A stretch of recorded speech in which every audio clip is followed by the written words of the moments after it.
Hey guys, Rexasaur here, and welcome to the second episode of my Total War Warhammer kind of lore walkthrough kind of thing to tell you all about what Warhammer is about. And in this episode, we'll be talking about the Empire. In the next 3 episodes, I'll be talking about the other factions in the game, but we'll start off with the Empire since this is going to be where most of the game will be taking place. I thought it would be better to start here. So, the Empire, as you've seen in the previous episode, looks a bit like this. So you have, I did check up on my facts after. It turns out there's only 10 provinces because I'm an idiot, including Sylvania. It's a bit for us, so I'm like 11 actually.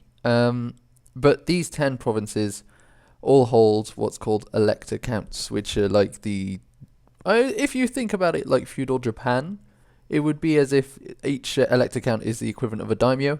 And each of their provinces is literally their province. But they all form together an empire, and between all of them, they elect their emperor.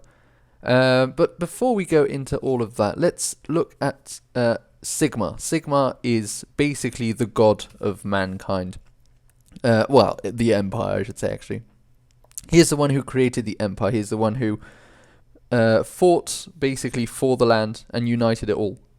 Before, the humans were a very nomadic tribe. They came from the north, and what lived in what is now the Empire used to be a lot of tribes of orcs. And this is why the orcs and the Empire really, really hate each other. Because Sigma basically defeated all of the orcs using his almighty Warhammer Galmaraz, as you can see in the pictures, and is also what Warhammer is based on. The whole name comes from the Warhammer Galmaraz. And on each of the editions of the tabletop rulebook, that is the picture of Galmaraz on it. Now, the Galmaraz is wielded by the Emperor himself because it shows that he's elected and the chosen of Sigma. And I really hope that things like magical items will be used in the game because that'd be fucking amazing. But yeah, so Sigma basically fought off all the orcs, created the Empire. He was the first emperor, and then when he died, the Elector Council have had a few civil wars. There's been a lot of civil wars in the Empire, but at the time of the game, I believe it's going to be a time of relative peace, if it's set exactly when the tabletop game is set, which is basically just before the chaotic invasion. So basically throughout the millennia, orcs have always come from the Badlands. They've been invaded by chaos and everything. Vampire counts have risen in this time. One of the electors became a vampire, and Sylvania seceded, and that's where the vampires live. So that's basically a very brief version of how the Empire works, where it came from, and its history. So, how does the Elector System work? Well, I've already told you, each county has an elector, and every time an emperor dies, the Elector counts elect an emperor from them. At the moment, the emperor is called Karl Franz. Here's a picture of him on his mighty griffin. All of these pictures have been stolen in abbreviated commas from Games Workshop websites. So these are going to be the models themselves that are on the tabletop, and because there are no good pictures of the internet of them, so there we go. And the Emperor Karl Franz is the Elector count for Reichland, which is here on the map. Now, each different county, county has very different units, very different specialities. So, for example, Reichland, which is the county of the Emperor, is very horsey. Like, they have a lot of cavalry, have a lot of knights, and basically they are the most powerful cavalry that I'm assuming is going to be in the Empire, definitely, and maybe in the whole of the Warhammer game. There's also different places like Ostermark, Averland, Nuln. Nuln is, for me, Nuln is going to be the place I really want to play, but I realise it's not actually a county with an Elector count, it's just a town. Well, it's a big city between three provinces, which is where most, if not all, of the cannons, of the mortars and all that are built.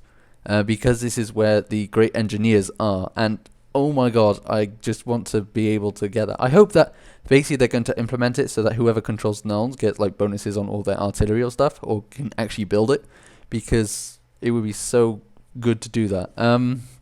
So basically, those are how the counties work. And I'm just going to show you a few of the units now that the Empire can really hold and can field. So obviously, I've told you each of the counties have their own speciality. So for example, Reichland will have a lot of cavalry, so it's very possible that in Total War Warhammer, you'll be able to, if you play as Reichland, you'll be able to field very good cavalry, whilst if you play as, say, Ostermark, you won't, but you'll be able to field really good gunners and stuff like that. Now, the units that you can expect for the Empire are very human-based. Like you can if you played Medieval 2, Total War Medieval 2, Medieval 2 Total War, sorry. Think about what a usual France or England would look like, or the Holy Roman Empire actually, because the Empire in Warhammer is based on the Holy Roman Empire in real life, and you'll sort of know what you can expect. So you can expect halberdiers, you can expect just units of swordsmen, you can expect free company, which are basically just like peasants with swords. However, you can also expect things like pistoliers, which are cavalry with guns, which are really powerful in the tabletop, and I'm assuming will be just as powerful in game. You can expect things like griffins, which are fantastic units, Pegasus knights, which I don't have a picture for, and just generally swordsmen, great swords, which are basically just long swordsmen, which are just fantastic. And also you can expect things like wizards. Now the Empire, like compared to the four factions that have been revealed to be in the game, is very strange because all of them have magic that work very differently. And I will go in a future video on how magic perfectly works. But basically, let's say that the Empire is the most basic form of magic. Well, I say basic. But basically, magic, it works for most of the factions, works the same way. And the Empire is basically the centerpiece. It's like the way magic works, the Empire basically does it by the book kind of thing. There are 8 different types of magic, 8 different winds it's called. And the Empire, these are 4 of them. And the Empire basically fields 1 wizard for each form of magic. So we have things like death, heavens, metals, light, things like that. So yeah, that's how it's going to work. So it's going to be very strange, very weird how, very interesting how they're going to be implemented in the game. Because in the tabletop, you can only field 1 wizard. Well, you can field multiple wizards, but they're not in units. They're just like single people. So I don't know how they're going to be done in Total War Warhammer, if it's going to be a unit of wizards, which I don't think would work, in my opinion, unless you have like scholars rather than wizards, like not full-fledged wizards, because that'd be just OP. In like the tabletop, having more than 3 wizards is already like, Jesus Christ, what are you doing? You're just going to like explode everything. Which would be cool, but yeah, that's not really realistic. But yeah, so the units of the Empire are going to be very Holy Roman Empire-esque in the way they are. They're going to be humans on foot or on horseback. And then there's going to be magical creatures such as griffins, Pegasus, and there's going to be wizards. There's going to be a lot of them. I think the Empire, and obviously cannons. I forgot to actually mention that. The Empire have a lot of gunpowder. They are a gunpowder faction, I would say, compared to, say, the orcs and goblins, who still use things like catapults, ballista, and other goblin-y contraptions. So they don't have gunpowder, orcs don't. Whilst the Empire do. So you can see things like cannons and mortars, like I've told you from Non. So yeah, this is going to be basically what you can expect from the unit roster in Total War Warhammer for the Empire. And I do expect that we may get a release of different kinds of units soon, or some pictures from the game, which is going to be fantastic.